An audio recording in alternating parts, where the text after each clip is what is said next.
ഇത്തവണ mega option ആയതുകൊണ്ട് ഒരുപാട് താരങ്ങൾ അൺസോൾഡായി. ഇതിൽ ഏറ്റവും കൂടുതൽ ആരാധകർക്ക് വിഷമമുണ്ടാക്കിയത് ഡേവിഡ് വാർണറെയാണ്. വാർണറിനെ അത്രയ്ക്കും ജനപിന്തുണ ഇന്ത്യയിലുണ്ട്. വാർണറിനെ ഒരുപാട് പേര് സ്നേഹിക്കുന്നുണ്ട്. വാർണർ ഇല്ലാത്ത IPL ആയിരിക്കും അടുത്ത പ്രാവശ്യം. അപ്പോൾ ലേലത്തിൽ അൺസോൾഡായ താരങ്ങളെ കുറിച്ചാണ് നമ്മൾ ഇന്നത്തെ വീഡിയോയിൽ നോക്കുന്നത്.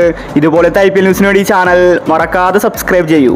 അൺസോൾഡായ താരങ്ങളെ നോക്കിയാൽ ആദ്യത്തേത് ഡേവിഡ് വാർണർ തന്നെയാണ്. വാർണറെ ആരും തന്നെ വിളിച്ചില്ല. ബേസ് പ്രൈസ് 2 കോടിയായിരുന്നു. അതാണ് വാർണർക്ക് പണിയായത്. കുറച്ചു നിരക്കാണെങ്കിൽ ആരെങ്കിലും വിളിച്ചെടുത്തേനെ. രണ്ടാമത്തെ താരം ജോണി ബെയർസ്റ്റോയാണ്. അദ്ദേഹത്തെയും ആരും വിളിച്ചില്ല. അതുപോലെ തന്നെ New Zealand captain Ken Williamson, Daryl Mitchell, Shardul Thakur, Adil Rashid, Finn Allen, Umesh Yadav, Evin Lewis, Steve Smith.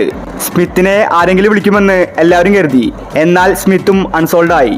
Tom Curran, Adam Milne, Jason Holder, Chris Jordan, Tymal Mills, Kyle Mayers, Jason Behrendorff, Jye Richardson, Kyle Jamieson, New Zealand bowler Tim Southee, സിംബാബ്വേയുടെ super താരം Sikandar Raza, Nandre Burger, Obed McCoy, 41 വയസ്സുകാരൻ James ആൻഡേഴ്സനെ ആരെങ്കിലും വിളിക്കുമെന്ന് കരുതി. പക്ഷെ താരവും അൺസോൾഡായി.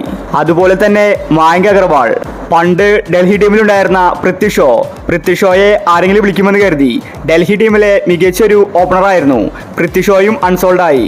അതുപോലെ കീപ്പറായ KS Bharat, South ആഫ്രിക്കയുടെ സൂപ്പർ ബൗളർ കേശവ് മഹാരാജ്, പണ്ട് മുംബൈ ടീമിലുണ്ടായിരുന്ന ഡെവാൾഡ് ബ്രൂസ്, കുശാൽ മെൻഡിസ്, കുശാൽ പെരേര, ഇങ്ങനെ 200 മുകളിൽ താരങ്ങൾ അൺസോൾഡ് ആയിരിക്കുകയാണ്. പക്ഷേ വാർണർ ഇല്ലാത്ത IPL ഇതാദ്യമായിട്ടാണ്. വാർണർ മികച്ചൊരു കളിക്കാരനായിരുന്നു. പക്ഷെ താരത്തെ ആരും തന്നെ വാങ്ങിയില്ല. ദേവദത്ത് പടിക്കൽ, ഉമ്രാൻ മാലിക്, രഹാനെ തുടങ്ങിയ താരങ്ങളും അൺസോൾഡ് ആയിരുന്നു. പിന്നീട് അവസാനമാണ് താരങ്ങളെ വിറ്റുപോയത്. അപ്പോൾ ഇതുപോലത്തെ IPL ന്യൂസിന് വേണ്ടി ഈ ചാനൽ മറക്കാതെ സബ്സ്ക്രൈബ് ചെയ്യൂ.